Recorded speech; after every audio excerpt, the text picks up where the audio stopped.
So ito yung i-unbox natin ngayon, yung Honeywell X618 model DCS 2000. So siya yung pinaka controller ng paging natin. So tara, tingnan natin yung box. So open natin yung box. Yan. Pag open natin, makikita kaagad natin yung patch cord kasi IP based ano siya, paging console, paging system with voice alarm. So meron siyang kasamang UTP cable. Yan. Tingnan natin dyan. And of course yung power cord, sorry. Yan. And yung mga plug. So ito yung plug niya. So mamaya i-check natin, assembly natin to para makita natin. Alright. And ito na yung pinaka DCS 2000. Yan. So yan siya. So tara. Medyo mabigat siya.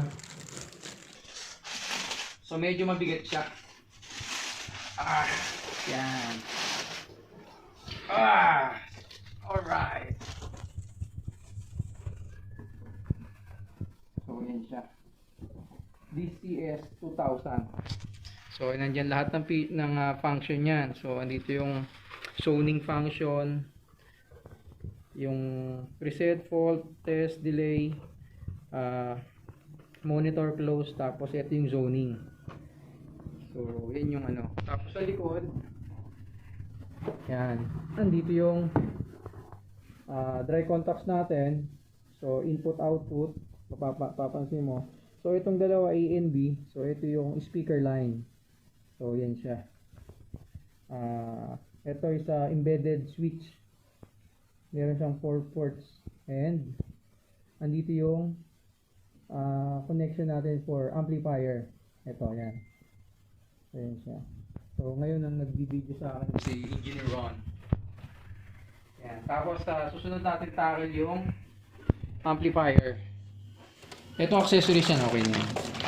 So yun siya. So itong mga accessories na to, dito, ito yung mga plug. So yan.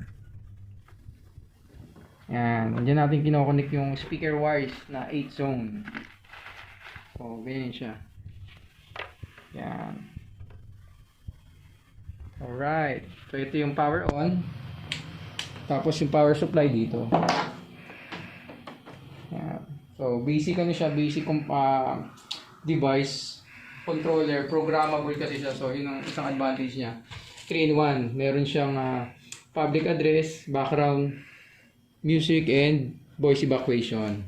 Yan. So kanina binuksan natin tong DCS 2000. Ito yung pinaka controller natin sa baba ni Honeywell X618. Ngayon dito tayo sa DA15. Siya yung pinaka amplifier, 500 watts. So tara, buksan natin.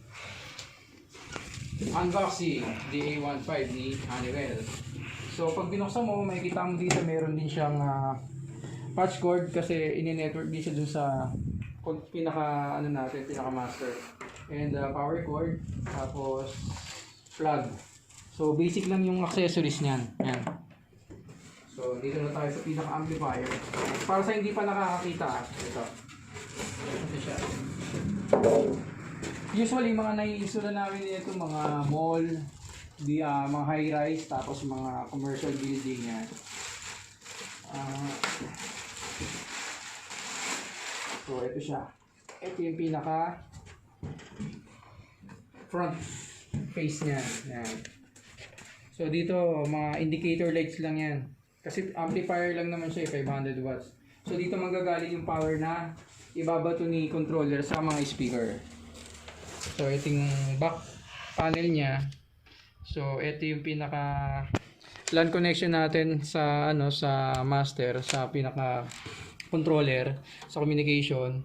Tapos ito power, ito output niya, ipa-power up niya yung mga speaker. Pero dadaan muna siya sa pinaka controller natin. So yun siya, basic lang.